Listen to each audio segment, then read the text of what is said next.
যাহাবাতিন নুবুওয়াহ ও বাকিয়াতিল মুবাশশিরাত, যাহাবাতিন নুবুওয়াহ ও বাকিয়াতিল মুবাশশিরাত, ও খুতিমাতিন নুবুওয়াহ ও বাকিয়াতিল মুবাশশিরাত। কুলনা মাল মুবাশশিরাত ইয়া রাসূলুল্লাহ? ক্বালা রুইয়া সালিহা।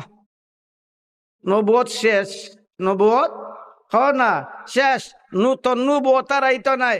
যে নবুয়ত নবীরে দেওয়া গেছে এই নবুয়তই চলবো, এই নবুয়তে চলবো, নূতন নবুয়তের কোনো প্রয়োজন নাই।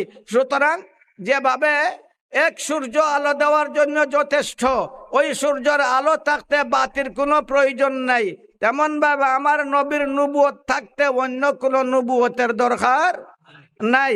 আমার নবীর নবুয়ত চলবো।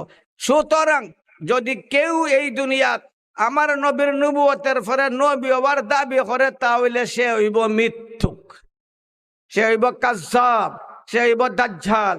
যেমন মির্জা গোলাম আহমদের নবী হওয়ার দাবি করছে, এই কাদিয়ানিরা আমরা দেশও আছে, নাই না আমরা দেশও আছে, আমরা সুনামগঞ্জও আছে, সিলেটেও আছে, এখনো তারা তৎপর, সারা দুনিয়ায় তারার বিস্তার আছে, তারার পত্রিকা আছে, তারার অনলাইন আছে, তারার টিভি আছে, আরো কিতা আছে, বিভিন্ন ধরনের প্রচারের মাধ্যমে তারা তারার ধর্মের প্রচার করে। তারা তারারে কয় আহমদিয়া জমাত, আমরা কই তারারে কাদিয়ানি, আর তারা তারারে কি কয় আহমদিয়া মুসলিম জমাত।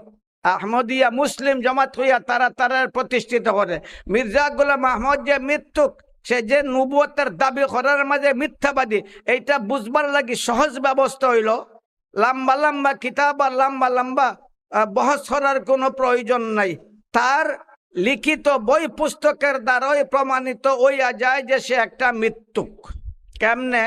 হযরতে আদম আলাইহিস সালাম থেকে শুরু করিয়া একবারে আমরার শেষ নবী মুহাম্মদুর রাসূলুল্লাহ সাল্লাল্লাহু আলাইহি ওয়াসাল্লাম পর্যন্ত যত নবী রসুলরা এই দুনিয়ায় আত্মপ্রকাশ করছেন, কোন নবী রসুলে তারার নবুয়তরে প্রমাণিত করবার লাগিয়া কিতাব লেখছেন না। লেখছেন নি? আদমের লেখা কোনো কিতাব আসেনি, নূহের লেখা কিতাব আসেনি, মুসার লেখা কিতাব আসেনি, ঈসার লেখা কিতাব আসেনি, ইব্রাহিমের লেখা কিতাব আসেনি। কোন নবী রসুলের লেখা কোনো কিতাব নাই। তারার নবুয়তরে তারা তারার কথার দ্বারা, মুজিজার দ্বারা মানুষের সামনে প্রমাণিত করছেন। কিন্তু মির্জা গোলাম আহমদ তার নবুয়তরে প্রমাণিত করবার লাগিয়া লেখছে হাকিকাতুল ওয়াহি। সুতরাং তার লেখা কিতাব প্রমাণ করে সে নবী না। কথাটা বুঝাইছে না?